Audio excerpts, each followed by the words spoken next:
अत श्रीदक्षिणामूर्तिस्तोत्रम्। विश्वं दर्पणदृश्यमाननगरी तुल्यं निजान्तर्गतम् पश्यन्नात्मनि मायया बहिर्भूतं यथा निद्रया यः साक्षात् कुरुते प्रबोधसमये स्वात्मानमेवाद्वयम् तस्मै श्रीगुरुमूर्तये नमः इदम् श्रीदक्षिणामूर्तये। वेदस्यान्तरिवाङ्कुरो जगदिदम् प्राङ्निर्विकल्पं शरैः मायाकल्पितदेशकालकलना वैचित्र्यचित्रीकृतम् मायावीव विजृम्भयत्यपि महा योगी वयस्वेच्छया तस्मै श्रीगुरुमूर्तये नमः इदम् श्रीदक्षिणामूर्तये।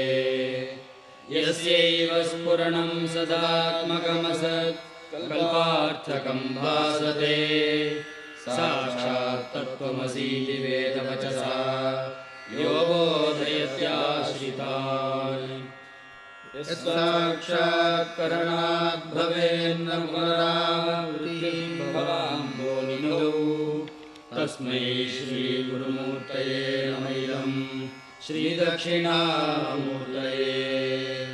नानाच्छिद्रगडोदरस्थितमहा दीपप्रभाभास्वरम् ज्ञानं यस्य तु चक्षुरादिकरणद्वारावहिस्पन्दते जानामीति तमेव भान्तम् अनुभात्येतत्समस्तं जगत् तस्मै श्रीगुरुमूर्तये नमः इदम् श्रीदक्षिणामूर्तये। देहं प्राणमपि इन्द्रियाण्यपि चलां बुद्धिं च शून्यं विदुः स्त्रीबालान्धजडोपमास्त्वहमिति भ्रान्ताभृशं वादिनः मायाशक्तिविलासकल्पितमहा व्यामोहसंहारिणे तस्मै श्रीगुरुमूर्तये नमः इदम् श्रीदक्षिणामूर्तये। राहुग्रस्तदिवाकरेन्दुसदृशो मायासमाच्छादनात् सन्मात्रः करणोपसंहरणतो यो भूत्सुषुप्तः पुमान् प्रागस्वाप्समिति प्रबोधसमये यः प्रत्यभिज्ञायते तस्मै श्रीगुरुमूर्तये नमः इदम् श्रीदक्षिणामूर्तये। बाल्यादिष्वपि जाग्रदादिषु तथा सर्वास्वस्थास्वपि व्यावृत्तास्वनुवर्तमानम् अहमित्यन्तं स्फुरन्तं सदा स्वात्मानं प्रकटीकरोति भजतां यो मुद्रया भद्रया तस्मै श्रीगुरुमूर्तये नमः इदम् श्रीदक्षिणामूर्तये।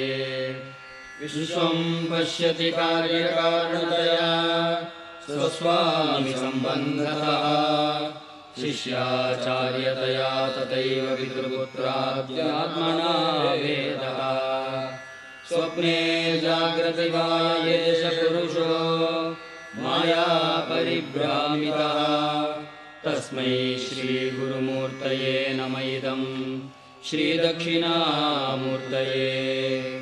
भूरम्भाश्च नभोनिलोऽम्बरः नाथो हिमांशु पुमान् इत्यावादिचराचरात्मकमिदम् यस्यैव मूर्त्यष्टकम् नान्यत्किञ्चन विद्यते विमृशताम् यस्मात् परस्माद्विभो तस्मै श्रीगुरुमूर्तये नमः इदम् श्रीदक्षिणामूर्तये।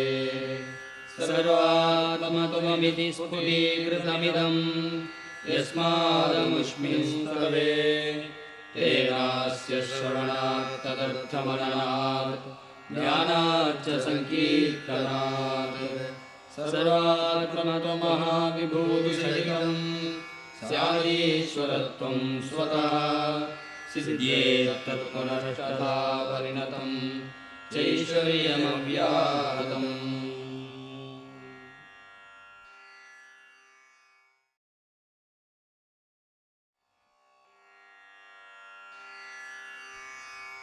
अत श्रीदक्षिणामूर्तिस्तोत्रम्